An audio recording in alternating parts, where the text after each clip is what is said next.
wa ala alihi wa sahbihi ajma'in. Subhanaka la ilma lana illa ma 'allamtana innaka antal alimul hakim wa tub 'alaina innaka antat tawwabur rahim. Rabbi shrah li sadri wa yassir li amri wa hlul 'uqdatam min lisani yafqahu qawli. Amma ba'du. Hadratul mukarram wal muhtaram, para bapak, para jemaah mushola al-falah yang dimuliakan oleh Allah Subhanahu wa taala. Alhamdulillah, puji syukur tentunya marilah selalu kita haturkan kepada Allah yang telah memberikan nikmatnya, anugerahnya kepada kita semua.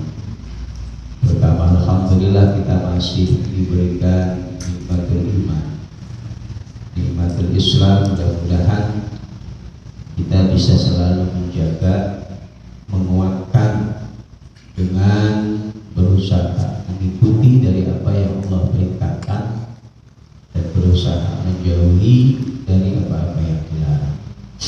Mudah-mudahan kita semua diberikan kemampuan untuk taat kepada Allah Subhanahu wa taala, menjalani apa-apa yang merupakan kewajiban kita sebagai seorang muslim. Dan juga alhamdulillah kita masih diberikan nikmat sehat oleh Allah Subhanahu wa taala serta nikmat kesempatan, yang mana alhamdulillah pada malam hari ini kita bisa melaksanakan aktivitas kita, rutinitas kita, yaitu taklim mingguan pada setiap malam Rabu. Mudah-mudahan apa yang menjadi niat kita semua diijabah, dikabul oleh Allah Subhanahu wa taala.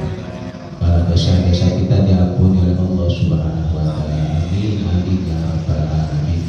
Salawat tentunya dari salam marilah selalu kita haturkan kepada Nabi Muhammad sallallahu alaihi wasallam beserta para keluarga, para sahabat, para pengikutnya, dan mudah-mudahan kita semua termasuk dari umat beliau yang telah mendapatkan syafaatnya di yaumil qiyamah. Amin ya rabbal alamin. Para bapak, para jamaah yang dimuliakan oleh Allah Subhanahu wa taala, alhamdulillah kita sekarang berada di akhir tahun 2022. Sebentar lagi kita memasuki tahun baru 2023. Mudah-mudahan di akhir tahun ini kita jadikan sebagai momentum muhasabah, momentum introspeksi diri kita atas apa yang telah kita lakukan setahun yang lalu.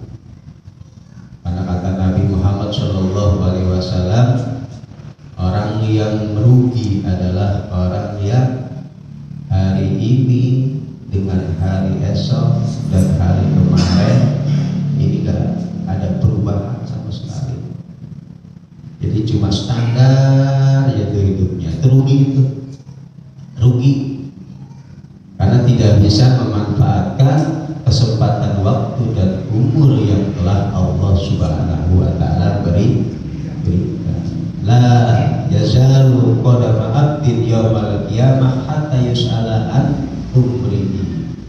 Tidaklah pada hari kiamat nanti kaki kita akan bergeser kecuali Allah Subhanahu wa taala akan menanya tentang umur kita, tentang umur yang telah Allah berikan kepada kita, tentang waktu yang telah Allah berikan kepada kita. Maka orang yang tidak bisa memanfaatkan waktu yang telah Allah berikan, umur yang telah Allah berikan, kesehatan yang telah Allah berikan, kesempatan yang telah Allah berikan, dikatakan orang yang merugi.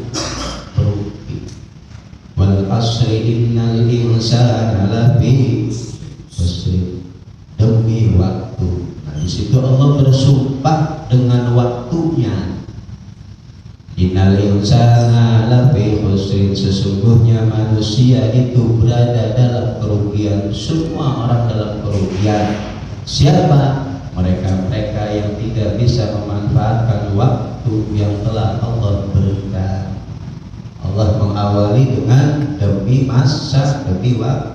Kemudian Allah katakan sesungguhnya manusia itu semua dalam kerugian. Siapa? Mereka-mereka yang tidak bisa memanfaatkan kesempatan waktu yang telah Allah berikan kepada. Waktu muda, ketika fisik masih kuat, pandangan masih tajam, pendengaran masih tajam, dia tidak gunakan untuk taat kepada Allah Subhanahu wa taala. Umur ketika masih diberikan umur panjang, kesehatan ketika masih diberikan kesehatan, maka orang-orang tersebut adalah orang-orang yang merugi. Illal ladzina amanu wa 'amilus shalihati wa tawashaw bil haqqi wa tawashaw bis sabr. Kecuali yang pertama orang-orang yang beriman. Alhamdulillah kita dari kecil, dari lahir sudah dilahirkan dari rahim ibu yang beriman. Maka kita bersyukur iman yang telah Allah berikan, ditanamkan dari mulai kita berada di dalam sulbi orang tua kita. Alastu bi rabbikum qalu bala syahidna, kata Allah. Ketika kita masih berada di tulang sum-sum orang tua kita, Allah memintakan kesaksian kepada kita. Apakah aku ini Tuhanmu? Kita mengatakan qalu bala ya syahidna, kami bersaksi bahwa Engkau adalah Tuhan. Kemudian ketika kita dilahirkan, ya, memori ketauhidan, kebaikan yang sudah ditanamkan. Nah, di situ tinggal bagaimana orang tuanya yang akan mengasah kembali daya ingat yang dulu pernah ditanamkan oleh Allah Subhanahu wa taala. Di antaranya keimanan yang telah Allah berikan kepada kita. Illal ladzina amanu wa 'amilus shalihati, dan orang-orang yang selalu beramal saleh. Al-amal itu artinya kerja. As-shalih itu adalah baik. Berarti orang-orang yang memiliki aktivitas kerja yang baik. Jadi nggak harus sholat, puasa, haji, zakat. Pokoknya aktivitas yang dilakukan selama 24 jam kalau itu dinilai baik di mata syariat, maka itu akan bernilai pahala. Wa 'amilus shalihat, amal atau kerja yang baik. Maka usahakan setiap aktivitas yang kita lakukan dari kerja kita dalam kita mencari nafkah, itu semua berada di jalur yang diperbolehkan oleh syariat, agar kerja kita ini bernilai pahala di sisi Allah Subhanahu wa taala. Lisan kita ketika kita mengucapkan kalimat, usahakan kalimat-kalimat yang keluar dari lisan kita adalah kalimat-kalimat yang baik, kalimat-kalimat yang mengajak orang kepada kebaikan, bukan kalimat-kalimat yang menyakiti daripada perasaan orang lain. Itulah amal, baik amal lisan maupun amal tubuh kita. Maka ketika semua kita arahkan untuk menuju Allah, kita dikatakan orang yang beruntung.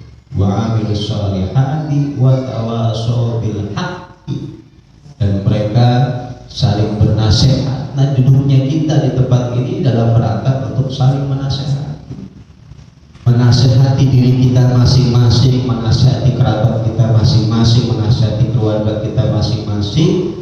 Karena itu perintah dari Allah Subhanahu wa taala, wa tawashaw bil haqqi wa tawashaw bis sabr.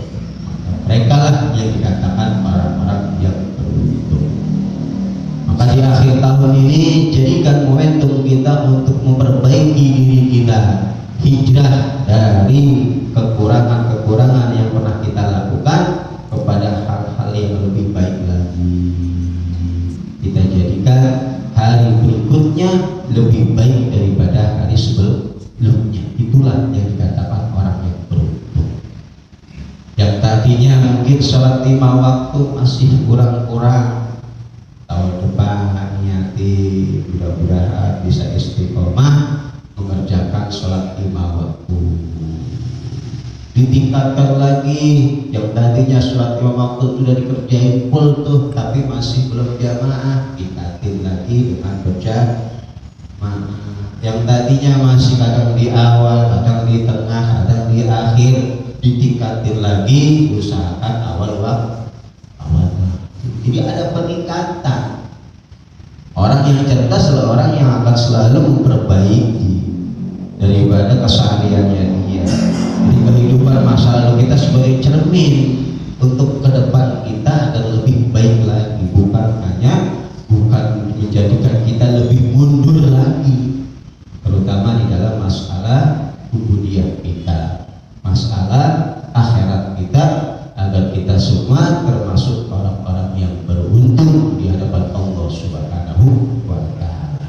Di momen akhir tahun menjelang tahun baru, mudah-mudahan Allah berikan kesehatan pada kita semua. Allah Subhanahu wa Ta'ala berikan kemudahan di dalam kita taat kepada Allah Subhanahu wa Ta'ala. Jadi hari demi hari yang kita lakukan jangan sampai ya berkurang kebaikan kita, berkurang nilai-nilai ibadah kita kepada Allah Subhanahu wa Ta'ala. Amin ya rabbal. Hadirin jamaah yang dimuliakan oleh Allah Subhanahu wa Ta'ala, pada pembahasan yang lalu kita telah membahas tentang sholat, dari pengertian sholat, kemudian hal-hal yang berkaitan dengan sholat, diantaranya juga awal permulaan kali pertama Allah memerintahkan sholat kepada Nabi Muhammad. Nah kemudian bisa dikatakan inna matajibul maktubah ay sholatul khamsi ala kulli muslimin mukallafin balighin aqilin dzakarin aw ghairihi, bahwa sesungguhnya kewajiban sholat 5 waktu zuhur, asar, maghrib, isya, subuh itu diwajibkan atas siapa? Yang pertama, kalau kita sudah memenuhi kriteria ini berarti wajib nih. Yang pertama muslim. Nah kita semua orang muslim ya, maka sudah memenuhi syarat pertama. Kemudian yang kedua, balighin, orang yang sudah dikatakan dewasa. Jadi dewasa itu ada batasan. Kapan seorang dikatakan dewasa? Bagi laki-laki, dia sudah dikatakan dewasa ada 2 tanda. Yang pertama, bisa dibatasi dengan usia. Maka ketika seorang laki-laki sudah berusia 15 tahun ke atas, maka orang tersebut sudah dikatakan balighun dan dia memiliki kewajiban untuk menjalani syariat agama Allah Subhanahu wa Ta'ala, di antaranya menjalankan sholat 5 waktu. Tanda pertama. Tanda kedua, dia sudah pernah mengeluarkan cairannya walaupun belum berusia 15 tahun. Kan apalagi anak sekarang ya SD udah pegang HP, udah kenal wadon, kalau bahasa sini udah kenal perempuan. Kok dia masih umur 11, 12 atau 10 sudah mengeluarkan cairan, maka orang tersebut, anak tersebut sudah dikatakan dewasa atau baligh. Bagi laki-laki ada 2 tanda. Tanda pertama dengan usia, tanda kedua sudah mengeluarkan cairan. Bagi perempuan bagaimana? Sama. Bagi perempuan yang pertama juga dibatasi dengan usia. Jadi ketika seorang perempuan sudah berusia 15 tahun, maka bagi seorang perempuan tersebut pun wajib menjalankan seluruh syariat agama Allah Subhanahu wa Ta'ala, di antaranya sholat 5 waktu. Yang kedua, sudah mengalami yang namanya darah haid. Seorang perempuan telah dikatakan mengeluarkan darah haid ketika dia sudah berusia 9 tahun takriban. Jadi 9 tahun kurang 2 hari, 9 tahun kurang 3 hari. Nah, itu sudah dikatakan kalau dia mengeluarkan darah, maka darah tersebut dikatakan darah haid.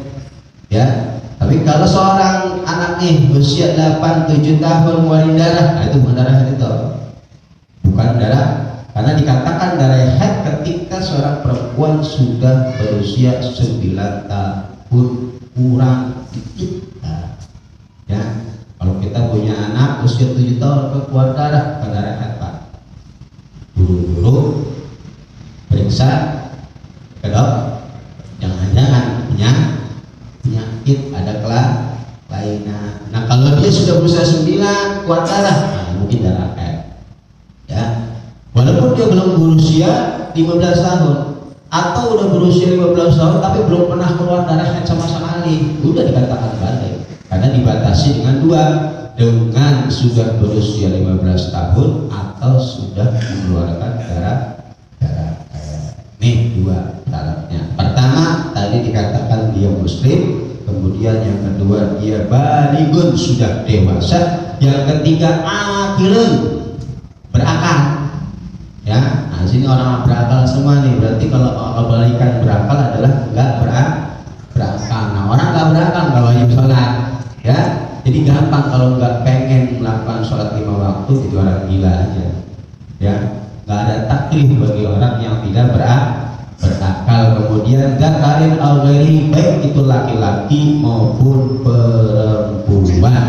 Nah orang tersebut dikatakan mukallafun, orang yang sudah ditekan atau dianjurkan untuk menjalankan syariat. Taklif itu artinya ditekan. Jadi mau nggak mau orang tersebut harus menjalankan syariat agama Allah Subhanahu wa ta'ala. Bahkan dalam hadis Nabi dikatakan muru auladakum bis shalah, ajarkanlah anak-anakmu tentang sholat hingga sampai sini ketika dia berusia 7 tahun, bertribuhum, dan pukullah. Ya, kalau dia meninggalkan sholat ketika sudah berusia 10 tahun, ini menunjukkan pentingnya pendidikan dan pengajaran sholat kepada putra putri kita.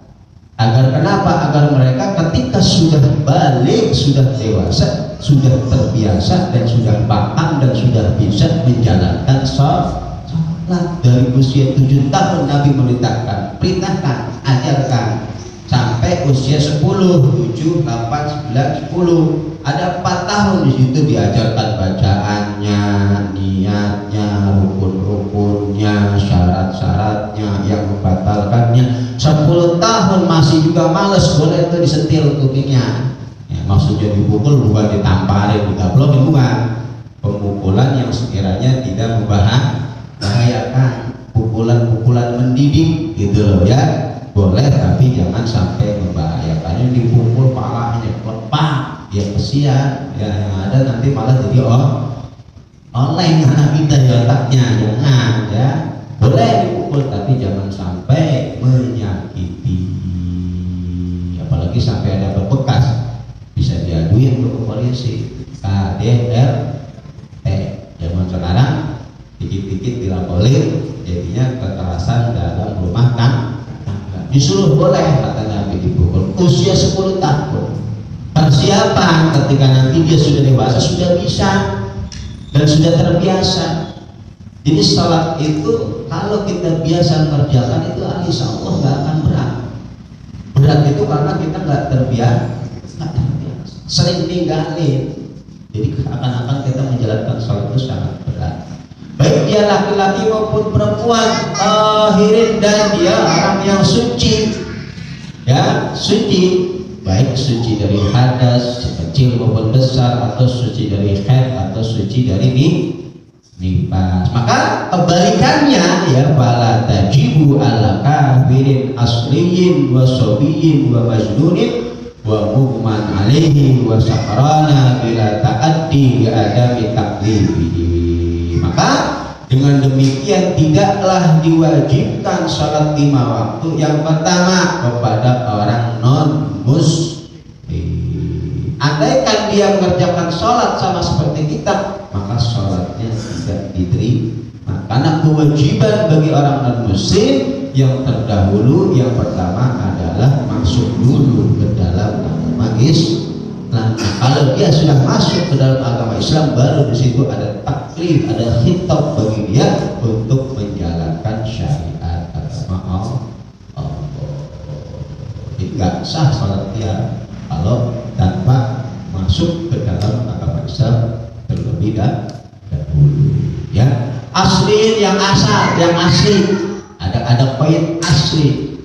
Bagaimana kalau dia kafirnya nggak asli, dia dari kecil Islam, kemudian umur 30-40 tahun yang kenal sama perempuan non muslim, akhirnya dia pindah agama. Maka bagi orang tersebut yang sudah keluar dari Islam masih punya kewajiban untuk mengerjakan sholat. Maka ketika dia kembali lagi ke agama Islam, dia wajib mengqadha dari sholat-sholat yang dia tinggalkan selama dalam kenon-muslimannya, selama dalam kekafirannya. Misalkan ada orang umur 30 tahun kan udah balik tuh ya, 15 tahun 30 tahun dia keluar dari Islam ya, kemudian umur 40 tahun taubat lagi masuk lagi ke agama Islam, maka selama umur 30 sampai 40 dari sholat puasa yang dia tinggalkan wajib bagi dia untuk diqadha ya. Yang tidak wajib yaitu bagi non muslim yang asli ya.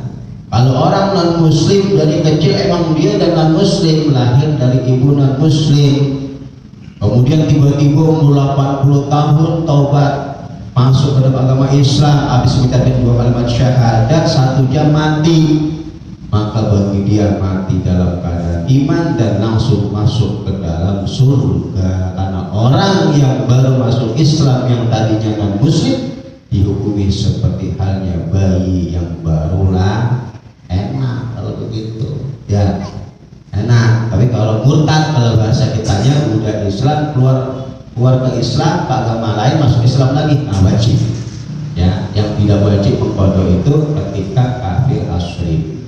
Kemudian wasobiyin, anak kecil juga nggak wajib sholat. Cuma kita sebagai orang tua memiliki kewajiban. Tadi kata Nabi ketika umur 7 tahun perintahkan tentang sholat, tata cara sholat, aturan-aturan di dalam sholat. Ketika 10 tahun boleh Anda menekan, memaksa untuk menjalankan ibadah sholat. Wamajnunin, orang gila juga tidak wajib. Wahuma alaihi, orang yang memiliki penyakit epilepsi. Zaman-zaman dulu banyak ya, karena memang zaman dulu masih kurang gizi ya, bayi lahir masih ada imunisasi sebagainya, jadi banyak orang-orang yang punya penyakit epilepsi. Kalau sekarang udah jarang. Nah itu ketika masa ayatnya dia ya masuk waktu sholat gak wajib ya, gak wajib. Wasakran bila ta'addi, orang yang mabuk dengan tanpa disengaja, itu juga tidak wajib bagi dia untuk menjalankan sholat. Li'adami taklibihim, karena tidak ada penekanan atau khitab bagi mereka semua. Wala ala haidin wa nufasa'a li'adami sihatiha minhuma, dan juga tidak wajib sholat bagi seorang perempuan yang sedang haid dan juga bagi seorang perempuan yang sedang nifas. Haid itu keluar darah dari seorang perempuan paling sedikit 1 hari 1 malam, umumnya 6 sampai 7 hari, maksimalnya 15. Kurang dari 1 hari 1 malam itu bukan dikatakan darah haid, lebih dari 15 bukan dikatakan darah haid, maka itu dinamakan darah istihadah. Nah ketika darah itu darah istihadah, maka seorang perempuan tersebut wajib untuk menjalankan sholat paling sedikit 24 jam, kurang dari 24 jam bukan darah haid ya, maksimalnya 15 hari, lebih dari 15 hari bukan darah haid. Begitu juga darah nifas, darah yang keluar setelah melahirkan, ada namanya darah wiladah, ada namanya darah nifas. Darah nifas paling sedikit itu 1 kecerotan ya, itu yang dialami oleh putri Nabi Muhammad SAW, yaitu Fatimah Zahra. Makanya dikatakan Zahra perempuan yang suci ya, tidak pernah alami haid nifas ya.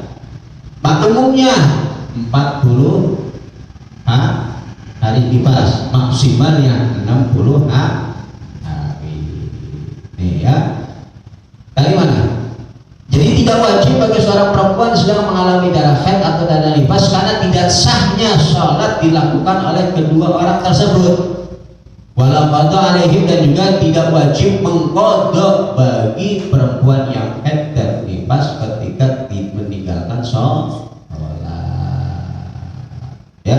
Beda dengan puasa. kalau puasa perempuan lagi haid gak wajib puasa, perempuan lagi nifas gak wajib puasa, tetapi memiliki kewajiban untuk mengqadha puasa Ramadannya. Tapi kalau sholat tidak wajib diqadha karena banyaknya ibadah sholat sehingga memberatkan bagi kaum wanita. Maka Islam tidak memberatkan kepada umatnya sehingga sholat yang ditinggalkan oleh perempuan yang mengalami haid tidak wajib untuk diqadha. Ya, wa yaqala al-muslimu al-mukallaf Allah hatta bi qalbi qulubi in akhrajaha al-maktubata amidan an waqti jam'i. Enggak perlu dibahas, ini bahasan ekstrim ya. Ya, jadi intinya kalau negara kita ini berlandaskan syariat ya, berlandaskan syariat dengan undang-undang syariat. Nah, di sini seorang hakim ya, bukan kita, boleh memutus hukuman pada orang yang meninggalkan sholat dengan disengaja dan dia sudah diperintahkan untuk bertobat masih juga nggak mau, boleh dihukum mati ya. Masya ya, kalau kita nggak boleh, kalau sholat itu bunuh nggak boleh ya, nggak boleh ya. Hakim yang memutuskan. Ini kita lewatin sedikit ya, karena ya ini begini ya, nggak terlalu kita bahas ya. Kemudian waibadiru man marra bi fa'itin wujuban in fata bila udrin wa yalzamu al-qada fawra. Nah, bagi orang yang sudah memiliki kewajiban untuk melaksanakan sholat, kemudian dia meninggalkan sholat bila udrin, dengan tanpa alasan dia meninggalkan sholat ya. Ini kita misalnya lagi kerja, udah masuk waktu johor, kerja udah tanggung, badan udah kotor, udah capek, dan gak sholat, kan berarti sengaja.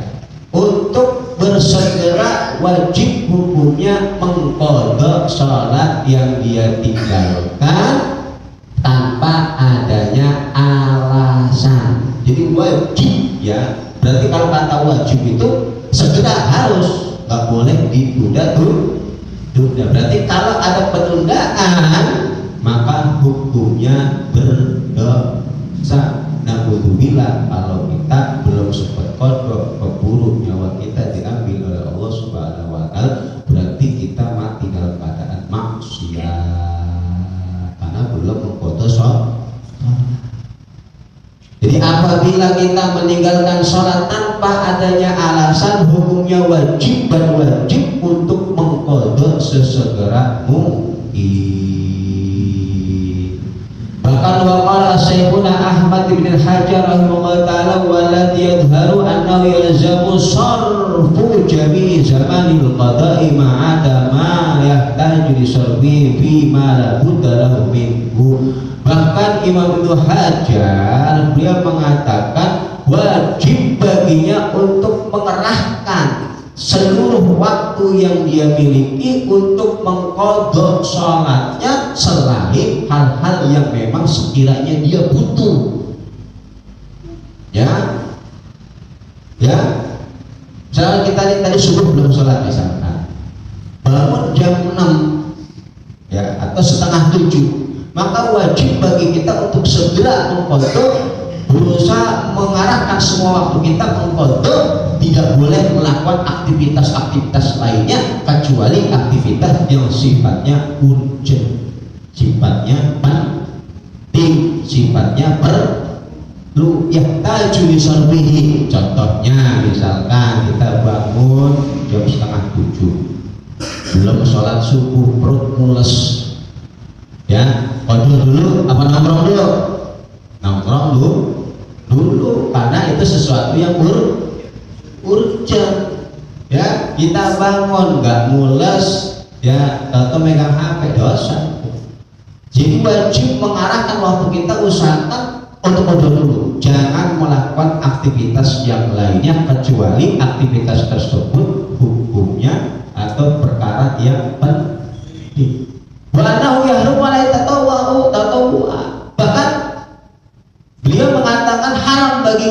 hukumnya melaksanakan sholat sunnah. Berarti sholat sunnah kita tidak dihukumi sah, haram kalau kita belum mengqadha sholat yang kita tinggalkan. Subuh nggak sholat, kita tinggal dengan sengaja ya malam begadang nonton bola, nggak subuhan, melek ya sampai jam 9 sholat duha ya segak haram bagi dia melakukan sholat duha, melakukan aktivitas lainnya ya sebelum dia mengqadha sholatnya dulu, karena wajib hukumnya segera dan mengarahkan semua waktunya, mencurahkan seluruh waktunya untuk mengqadha sholat yang dia tinggalkan. Bahkan hukum sholat sunahnya kalau dia belum mengqadha dikatakan haram. Paham gak nih? Ya, paham gak? Ma'asihati, tapi dihukumi sah. Khilafan di Zarkasi, berbeda menurut Imam Zarkasi, gak sah sholat sunahnya ya, gak sah kalau kita meninggalkan sholat dengan disengaja. Nah sekarang nih mumpung tahu hukumnya, mungkin dulu dari masa kita bujang gak apa-apa, sekarang kita cicil qadha itu di sholat maghrib, sholat lagi 3 rakaat qadha yang dulu mungkin pernah ditinggalkan. Namanya manusia ya suka lupa sholat, bahkan masa muda sering gak pernah sholat, baru ingat taubat baru sekarang. Boleh Anda qadha sholat dulu yang ditinggalkan, habis sholat maghrib tambah lagi 3 rakaat qadha lillahi ta'ala, habis sholat isya lagi 4 rakaat sholat isya qadha lillahi ta'ala. Begitu terus, mudah-mudahan Allah memberikan ampunan kepada kita. Yang penting kita punya niat baik ya, ingin memperbaiki kekurangan kita ya boleh. Kemudian waibalilu bihi nadbatin fata biudrina, sedangkan kalau sholat yang kita tinggalkan ini karena adanya uzur, karena adanya alasan syar'i, contohnya kita nggak sholat karena tertidur, tapi tertidur bukan karena tidur yang disengaja. Contoh tertidur yang kita meninggalkan sholat nggak dosa. Jam 10 kita tidurnya belum masuk waktu, tahu-tahu bangun jam 4. Ini nggak jam 10 tidur, jam 12:30 lilir ngeliat jam, baru 12:30, ntar 1:30 sholat zuhurnya. Itu nggak sah itu tetap orang yang menyengaja meninggalkan sholat karena sudah masuk waktu, dia ingat udah waktu zuhur udah masuk, itu betul-betul tertidur pulas sama sekali nggak ingat waktu ya. Ini bangun subuh udah dengar suara azan, udah dengar suara tarhiman, baru tarhim, bentar. Kalau udah bentar udah pasti kebelakang saya. Jadi kalau kita subuh nih dengar ingat jam 4:30 buru-buru, jangan ada kata bentar lagi seperempat lep kita tidur itu. Setan tuh udah dudukin kepala kita tuh, udah didudukin sama setan itu kepala kita ya, udah didudukin, udah tahu udah 6:30 ya, padahal lagi udah ingat. Kalau udah ingat buru-buru bangun, itu caranya nih. Kalau kita meninggalkan sholat karena ada alasan, contohnya ketiduran, tapi ketiduran yang tidak disengaja dan tidurnya belum masuk waktu sholat. Kalau udah masuk waktu sholat enggak, Johor jam 12 kita tidur 12:30, ntar Johornya jam 1, tidur dulu sebentar. Nah itu enggak, berarti dia menyengaja meninggalkan sholat. Ini betul-betul ketiduran, tidurnya belum masuk waktu, belabas sampai habis waktu. Atau orang tersebut lupa, yang manusia ya biasa jamaah, hari ini gak jamaah ya, tahu udah lewat loh, tadi anaknya belum sholat zuhur, udah masuk asar baru ingat. Nah, berarti kan nggak disengaja, memang karena lupa. Atau yang ketiga karena dipaksa. Ini alasan syar'i boleh kita meninggalkan sholat ada 3. Pertama karena ketiduran, kedua karena lupa, yang ketiga karena dipaksa. Awas tuh kalau sholat gue bunuh, diancam kalau sholat dibunuh ya udah nggak usah sholat karena ada ancaman. Tapi nanti ketika ancaman sudah hilang ya kita. Nah, bagi orang-orang yang meninggalkan sholat karena ada alasan, hukumnya sunnah untuk mengqadha dengan sesegera mungkin. Berarti ditunda-tunda tidak apa-apa. Beda sama tadi, orang meninggalkan sholat tapi disengaja, maka hukumnya wajib sesegera mungkin bagi dia untuk mengqadha sholat. Maka haram bagi dia beraktivitas selain mengqadha sholat. Bahkan sholat sunnah yang dia lakukan sebagai ulama dikatakan tidak sah dan hukumnya haram. Berarti selama dia belum berqadha, dia hidup dalam kemaksiatan. Hati-hati. Itu berarti kita hidup dalam kemaksiatan. Meninggalkan sholat berarti kan maksiat. Kita belum sempat qadha, berarti kita masih orang yang bermaksiat. Mati Anda dalam keadaan maksiat kepada Allah Subhanahu wa ta'ala. Makanya buru-buru diqadha, harinya keburu mati duluan. Paham ya? Dua golongan orang yang meninggalkan sholat. Ya, ada kalanya karena disengaja, ada kalanya tidak disengaja. Dan kedua-duanya hukumnya wajib mengqadha. Yang menjadi pembeda, kalau tidak disengaja nggak dapat dosa, ya, dan boleh ditunda dalam mengqadhanya. Misalkan tadi subuh ketiduran belabas, ya, bangun udah 6:30, ini berangkat kerja bisa kesiangan. Kalau kita mandi qadha sholat dulu, udah langsung berangkat. Tar sholat subuhnya qadhanya di isya, nggak apa-apa. Ya, anak hanya sunnah segera mungkin. Tapi kalau sengaja ditinggalkan, buru-buru, jangan ditunda-tunda, karena menundanya Anda dalam keadaan maksiat. Itu pertama yang beda. Kemudian yang kedua yang menjadi pembeda, kalau tidak disengaja itu tidak dosa. Anda meninggalkan sholat karena ketiduran, Anda meninggalkan sholat karena lupa, Anda meninggalkan sholat karena dipaksa, nggak dosa, tapi wajib qadha. Tapi kalau disengaja udah dosa plus wajib qadha. Dosa plus wajib qadha. Niatnya bagaimana? Sama, ya. Ya, tentang qadhaan adaan itu hukumnya hanya sunnah. Sholli fardhu dhuhri arba'a raka'atin mustaqbilal qiblati qadhaan. Misalkan mau disebutin apa Pak? Qadhaan lillahi ta'ala. Kalau ada berarti sholat yang memiliki waktu. Sholli fardhu dhuhri arba'a raka'atin mustaqbilal qiblati adaan qadhaan dibuang nggak masalah, ya, sah, ya. Untuk mengqadha waktunya bebas, ya, di pagi hari, di malam hari, dan lain sebagainya. Intinya kalau disengaja wajib segera untuk diqadha. Pahami. Kemudian yusannu tartibu al-fa'id fayaqdi subha qabla dhuhri. Dan sunnah hukumnya kalau kita meninggalkan sholat berturut-turut. Sunnah apa? Sunnah untuk mengurutkan sholat-sholat tersebut pada sholat-sholat yang kita tinggalkan. Misalkan sehari ini kita subuh kagak subuhan, johor kagak johoran, asar kagak asaran, baru ais maghrib kagak maghriban, baru isya tuh sempat sholat. Maka sunnah bagi kita di dalam mengqadhanya tetap diurut dulu. Subuh dulu, johor dulu, asar dulu, maghrib. Sunnah. Kalau diajak boleh Pak Ustaz? Boleh.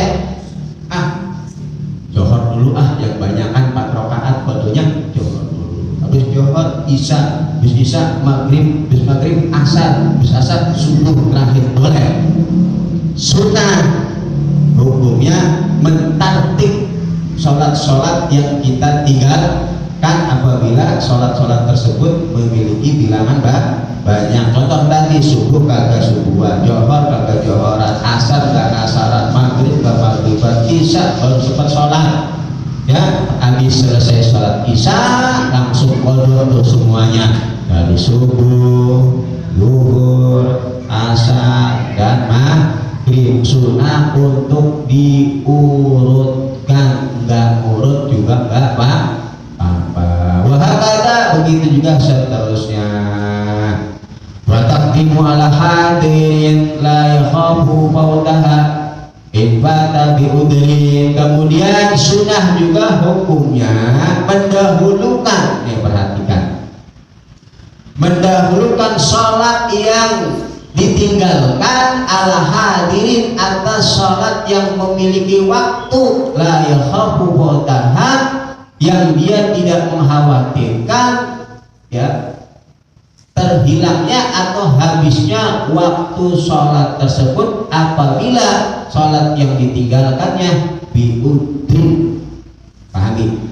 Jadi sunnah kalau kita meninggalkan sholat ada alasan ketiduran, sunnah mengkodoknya ya, melaksanakan sholat yang kodok terlebih dahulu baru sholat yang memiliki waktu. Misalkan subuh nggak subuhan, ketiduran gak disengaja, masuk johor, apakah johor dulu atau subuh dulu? Nah, kalau sholat yang kita tinggalkan karena adanya uzur, maka sunnah sholat qadha dulu baru sholat zuhur yang memiliki waktu. Kalau kita tidak mengkhawatirkan habisnya waktu sholat zuhur dengan kita mengqadha sholat subuh. Kalau khawatir sholat zuhur waktunya sudah habis, ya wajib bagi kita untuk melaksanakan sholat zuhur terlebih dahulu karena dia yang memiliki waktu. Contoh zuhur jam 3 ya, kita subuh nggak subuhan, tahu-tahu jam 3 kurang 5 menit kita belum sholat zuhur, belum qadha subuh, maka di situ wajib bagi kita mendahulukan sholat zuhur terlebih dahulu karena waktunya sudah mepet. Kalau kita melaksanakan qadha subuh kemudian selesai zuhur habis, ya johornya jadi maksudnya qadha lagi karena dia yang memiliki waktu wajib terlebih dahulu sholat yang memiliki waktu. Kalau waktunya kalau waktunya masih luas, sunnah ya mengqadha terlebih dahulu. Kalau ya sholat yang ditinggalkannya biudrin karena ada alasan. Wa in khasya mutajamatiha, walaupun dia mengkhawatirkan ketinggalan jamaah, tetap sunnah mengqadha terlebih dahulu. Wah, kalau gua qadha subuh nih gua nggak dapat jamaah johor nih ketinggalan, tetap sunnah qadha lebih dulu daripada berjamaah alal mu'tamad ya. Wa idza fata bila udrin fa yajibu taqdimu 'alaiha. Sedangkan apabila sholat yang ditinggalkannya tanpa uzur, sengaja dia tinggalkan, maka wajib hukumnya mengqadha terlebih dahulu daripada melaksanakan sholat yang memiliki waktu. Subuh dia tinggalin sengaja, masuk zuhur dulu apa subuh dulu, maka wajib bagi dia mendahului qadha subuh daripada sholat zuhur, dengan catatan sama kalau dia tidak mengkhawatirkan waktu sholat zuhur habis. Nah, kalau waktu sholat zuhur udah mepet ya zuhur dulu karena zuhurnya yang memiliki waktu, walaupun subuhnya ditinggalin dengan sengaja zuhur dulu karena dia yang memiliki waktu. Karena waktunya udah mepet ya zuhur dulu baru qadha. Amma idza khaba wa fatal hadir wa in baqiya badha wa in qala kharijal waqt fayazamu al-badu biha. Kalau dia mengkhawatirkan hilangnya sholat yang memiliki waktu, gambarannya bagaimana? Dengan sekiranya dia sholat separuh di dalam waktu, separuh di luar waktu, ya, maka wajib bagi dia untuk mendahului sholat yang memiliki waktu. Wa yajibu taqdimu ma fata bi udrin bi ghairi udrin ala ma biudrin. Nah, begitu juga wajib hukumnya mendahulukan, mengqadha salat yang ditinggalkan dengan tanpa adanya alasan daripada mengqadha salat yang meninggalkannya dengan alasan. Jadi kita punya dua sholat, kita tinggalin nih. Yang satu ditinggalin karena sengaja, yang satu ditinggalin karena tidak sengaja. Maka wajib mendahulukan mengqadhanya sholat yang kita tinggalkan dengan disengaja. Karena wajib dia terlebih dahulu, baru setelah itu mengqadha sholat yang ditinggalkan tanpa sengaja. Contoh subuh kita akan tiduran tanpa sengaja, ya. Kemudian johor kita tinggalin dengan sengaja, anak sibuk kerja, sibuk aktivitas, masuk asar, ya Allah, dia akhirnya qadha keduanya sholatnya. Mana dulu? Yang wajib dia kerjakan zuhur dulu, baru pada zuhurnya ditinggalkan dengan disengaja, sedangkan subuhnya ditinggalkan tanpa sengaja. Ya, perbedaan paham nggak itu? Ya. Ini perbedaan dalam qadha. Yang pada intinya mengqadha sholat yang kita tinggalkan itu hukumnya wajib, baik ditinggalkan dengan disengaja ataupun tanpa disengaja. Ya, yang pernah kita tinggalin, dah buru-buru qadha, nyatin bismillah, nggak berat. Kalau kita cicil nggak berat. Berat tuh kalau ngitung 5 tahun, 6 tahun dihitung. 5 waktu kali setahun banyak kalau hitungnya begitu. Tapi kalau habis sholat diri lagi 2 rakaat subuh, habis maghrib diri lagi 3 rakaat, kecil tiap hari. Ya, dari sholat-sholat yang kita tinggalkan. Emang sholat itu paling berat, Pak. Jangankan mondok, yang punya waktu aja itu kita kadang berat banget. Ya, karena setan itu nggak dolim kita aja. Ya, bantuin kita, padahal sholat itu nggak ada 5 menit. Apalagi kalau cuma baca Fatihah, ruku nggak baca doa, cuma Allah Akbar, Subhanallah, Alhamdulillah, yang penting sah, bisa. Ya, biar cepat lah. Ya, kalau usah dibaca yang sunah-sunahnya apa-apa, buat kodok. Ya, nggak ada 5 menit, tapi kayaknya berat banget. Itulah sholat, ya. Kewajibannya sangat penting. Namun cobaan ujiannya di dalam menjalankan juga sangat berat sekali. Nah ini, wa in bukida at-tartib li anna sunnatun al-biwal bidar wajibun wa yundabu ta'khir ratib. Ya, wal bidar adapun bersegera di dalam mengqadha salat itu hukumnya wajib, wa yundabu ta'khir ratib, dan disunahkan mengakhirkan sholat sunnah rawatib anil bawati, dari sholat-sholat yang dia tinggalkan. Rawatib entar kodok dulu, ba'diyah, qobliyah, kan ada tuh sunnah rawatib, qobliyah, ba'diyah. Ya, belum sholat subuh dia ba'di, qobliyah, zuhur, kodok dulu baru qobliyah. Ya, apalagi subuhnya disengaja ditinggalin sholat sunahnya, nggak sah. Bagi ulama mengatakan nggak sah. Ya, yang wajib sama yang sunnah yang duluin yang wajib. Nih pahami, kan kebanyakan kita begitu. Ya, maulid sampai tengah malam, ngaji sampai tengah malam, subuhnya kasihan. Maulid kan cuma mustahabun. Ya, ngaji malam mustahabun, tapi subuh itu yang wajib. Ya, malamnya sholat tahajud, melek, tidur jam 4, jam 3, subuhnya kebelabar, percuma. Ya, bela-belain yang sunnah, tapi yang wajib ditinggalkan. Jadi kita harus mengetahui mana yang prioritas di dalam ibadah kita. Ya. Kemudian tambihun, peringatan. Man mata walai sholatu fardin walam yubda walam yubda alaihi wa bi qaulin annaha tuf'alu anhu aw sabiya amla. Siapa orang yang meninggal dunia Kemudian dia punya kewajiban sholat 5 waktu. Pendapat pertama mengatakan tidak perlu diqadha dan tidak perlu diganti dengan membayar fidyah. Wabiqaulin anatuh alu anhu, sedangkan dalam pendapat yang lain dikatakan boleh, hukumnya sunnah, hukumnya wajib, hukumnya untuk diqadha atau dibayarkan fidyah. Ausobiha amla, baik si mayit itu berwasiat atau tidak. Pahami, ada orang mati tapi dia selama hidupnya pernah meninggalkan sholat. Ya, cirinya gampang dah. Kalau orang mati kan biasanya dulu sakit. Misalkan dia sakit selama sebulan itu ketahuan nggak sholat itu, ya mati sebulan nggak sholat. Nah di sini ada dua pendapat. Pendapat pertama, ahli warisnya nggak perlu ngodoin, nggak perlu bayar fidyah, silakan yang mau ikut. Pendapat yang kedua, sunnah dianjurkan mengqadha atau membayarkan fidyah atas nama si mayit. Mau pilih pendapat yang mana? Kalau pendapat kedua, dalam rangka berbaktinya orang tua kepada anak, apa susahnya qadha?